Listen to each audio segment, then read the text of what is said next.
દોસ્તો, મારી ગુજ્જુની મોજ ચેનલમાં આપનું સ્વાગત છે। આજના વિડીયોમાં આપણે વાત કરવા જઈ રહ્યા છીએ કે ફાઇનલી આજે કાજલ બેનીબા અને દિવ્યાંશ વેકેશન મનાવવા માટે મામાના ઘરે આવી ગયા। બધા જ લોકો ક્યારની એમની રાહ જોઈ રહ્યા હતા।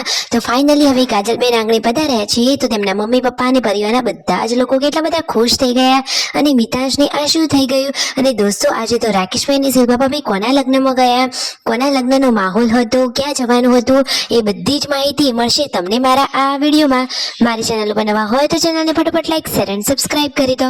Full video Thakor family blog channel દોસ્તો, ફૂલ વિડીયોની લિંક ડિસ્ક્રિપ્શનમાં મૂકેલી છે, ત્યાં જઈ તમે આખો વિડીયો વોચ કરી શકો છો। ટૂંકી ટચુકડી લાઈવ લેટેસ્ટ ટ્રેન્ડિંગ માહિતી મેળવવા કરી દો મારી ચેનલને ફટાફટ સબસ્ક્રાઇબ। તો જો દોસ્તો, તમે વિડીયોમાં લાઈવ નિહાળી રહ્યા છો કે આજે તો શિલ્પા ભાભી સરસ મજાના રેડી થઈ ગયા છે અને તેમના મમ્મી તો અહીંયા બહાર ખાટલામાં બેસીને વાતચીતો કરી રહ્યા છે।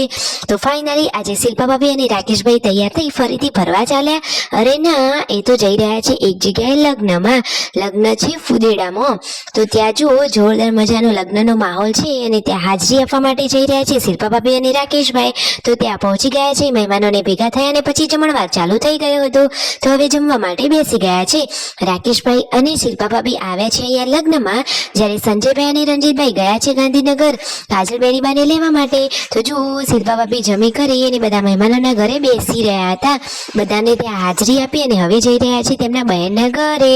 તેમના પિયરના એક બહેન આ જ ગામમાં છે તો એમને ભેગું થવા તો જવું જ પડે ને। તો ફાઇનલી જુઓ, તેઓ એમના ઘરે જઈ રહ્યા છે અને આ રહ્યા શિલ્પા ભાભી, તેઓ વ્લોગ ઉતારી રહ્યા છે અને રાકેશભાઈ તો આરામ કરી રહ્યા છે। શિલ્પા ભાભીએ સરસ મજાની બાંધણીની સાડી વેર કરેલી છે, જુઓ। પછી અહીંયા બેઠા અને રાકેશભાઈ તો ઉઠીને આવ્યા, પછી આ બંને બહેનો સરસ મજાની અહીંયા વાતોચીતો કરી રહી છે। ફાઇનલી દોસ્તો, આ રીતે કોઈના લગ્ન પ્રસંગમાં જઈએ ત્યારે પોતાના સગા સંબંધી ભેગા થાય એટલે તો વાતોચીતો કરવાની મજા પડી જાય। તો જુઓ, શિલ્પા ભાભી અહીંયા બેસીને વાતોચીતો કરી રહ્યા છે, પછી ખેતરમાં તેઓ થોડોક આંટો મારવા ગયા અને ત્યાંથી સરસ મજાની દેશી આંબાની કેરીઓ લાવ્યા અને પછી ત્યાંથી વિદાય લઈ ઘરે જઈ રહ્યા છે। રસ્તામાં જતા ઘણા બધા ગાયોનું ટોળું આવ્યું અને આજે તો ગુડ્ડુને દવાખાને લઈ ગયા। અચાનક એને શું થયું હતું દોસ્તો, એને પણ તાવ આવતો હતો અને શરીર ઉપર નાના નાના ફોલ્લા થયા હતા।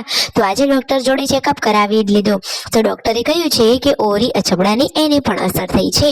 એમના ઘરે તો બધા જ બાળકોને વારો લીધો છે, પહેલા જેન્સુ વિયું ને હવે ગુડ્ડુનો વારો આવ્યો અને આજે તો ફાઇનલી દિવ્યાંશ ભાણાભાઈ અને કાજલ બેનીબા વેકેશન માટે અહીંયા પધારી ગયા છે। તો જુઓ, ઘરના બધા જ લોકો ખુશ થઈ અને તેમને લેવા માટે સામેથી ગયા છે અને કાજલ બેનીબા પણ પોતાના પરિવારના આ લોકોને જોઈ એકદમ ખુશ થઈ ગયા। બચ્ચા પાર્ટી પણ ફોઈબાને જોઈને ખુશ થઈ ગયા। તેમના મમ્મી પપ્પા જુઓ હરખ ગેલા થઈ ગયા, દીકરી બા ઘરે આવે એટલે ખુશી તો થાય જ ને। તો જુઓ, ફાઇનલી કાજલબેન તેમના મમ્મી પપ્પાને ભેગા થયા, સુખ દુઃખની વાતોચીતો કરી અને પછી જુઓ જમવાનો ટાઈમ પણ થવા જ આવી ગયો હતો।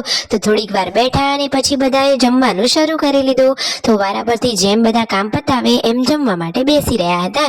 તો જમી પરવારી અને પછી પૂનમ ભાભી અને કાજલ બેનીબા બંને લોકો વાસણ માંજવા માટે બેસી ગયા હતા। તો ફાઇનલી આજે તો થોડુંક મોડું થઈ ગયું હતું અને શિલ્પા ભાભી તો આજે મહેંદી મુકાવી રહ્યા છે। કોના લગ્ન છે, ક્યારે જવાના છે, નેક્સ્ટ વિડીયોમાં કરી દો સબસ્ક્રાઇબ।